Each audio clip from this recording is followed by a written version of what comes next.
السلام عليكم ورحمة الله تعالى وبركاته. مرحبا بكم شيوات محبة، كنتمنى تكونوا بخير وعلى خير. اليوم البنات غادي نشارك معكم الطاجين ديال السمك القرب بطريقة تقليدية، طريقة سهلة، اللي كنوجدوا بها الطاجين ديال زمان ولا الطاجين التقليدي ديال الحوت المعروف، خاصة الطريقة السوسية. غادي نشاركها معكم، واخا غادي ندير شويه ديال الاضافات، ولكن معليش راه كيجي نفس اللذه بحال اللي كناكلو على برا اولا كنحضروا يعني طاجين بلدي اللي كناكلو في الباديه.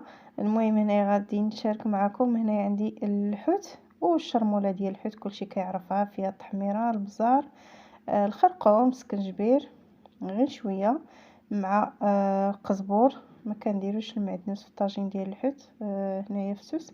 كاين اللي كيديروا، ولكن الاغلبيه يعني السواسه الاصلي ما كيديروش المعدنوس، كيديروا فقط القزبور. وهنا غادي ندير الحوت بحال هكا بعد ما درت واحد التفريشه ديال الخيزو، غير باش ما يلصقليش داك الحوت. كاين اللي كيدير البطاطا، ولكن كنفضل دائما باش يدار خيزو احسن من البطاطا. بالنسبه للبطاطا الا تحرقت كتعطي واحد اللوغو اللي هو ما مزيانش، عكس خيزو كيجي بالعكس. يلا كيجي داك الطاجين هو شويه مجمر، كيجي لذيذ. هنا غادي نرش واحد رشيشه ديال الكمون، من الاحسن يكون الكمون اللي هو مزيان.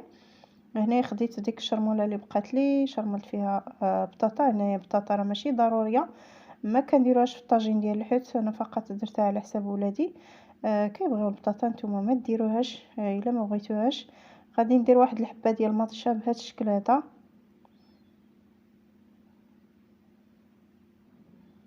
هنا بغيتو تزيدوا واحد الحبه ديال الفلفله حلوه، خضراء ولا حمراء اللي يعجبكم.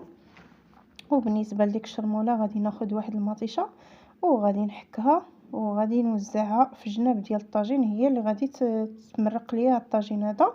داك الحوت كيطلق الماء مع ديك الخضار وديك المطيشه حتى هي، وما كنحتاج انني نهائيا بالمره نضيف الماء لهذا الطاجين الحوت هذا. كندير عليه واحد الطريفه ديال الحامض، كنضرب ليهم واحد التعصير غير بحال هكا بين يدي باش كيطلق داك الماء، وكنوضع دوك الطريفه ديال الحامض الفوق، وكنرش واحد شويه ديال الملح غير شويه كيكمل الفوق، اختياريه. انا هنا ما ضفتهاش حتى قرب الطاجين يطيب. بغيتو ديروها ما بغيتوش بلاش، يعني على حسب الكميه اللي درتو في الاول فاش شرملتو ديال الملح. هنا درت واحد رشيشه ديال القزبور من الفوق، وهنايا ضروري خاص الزيتون، ما كانش عندي الزيتون، درتو هكا يعني بلا الزيتون. بالنسبه للثومه كنوزع واحد الدريسات ديال الثومه في الجناب ديال الطاجين، بغيتو توضعوهم في الفوق ديال الطاجين راه حتى هما مزيانين.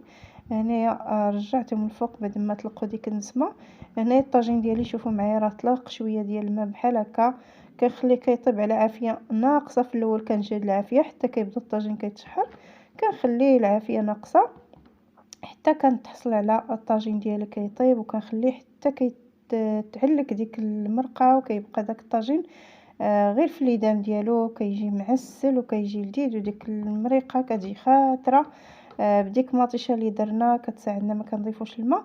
كنتمنى يعجبكم هذا الطاجين ديالي، وما تنسونيش من الاعجاب والبارطاج فضلا وليس امرا. وشكرا على المتابعه، والى وصفه اخرى ان شاء الله، والسلام عليكم ورحمه الله.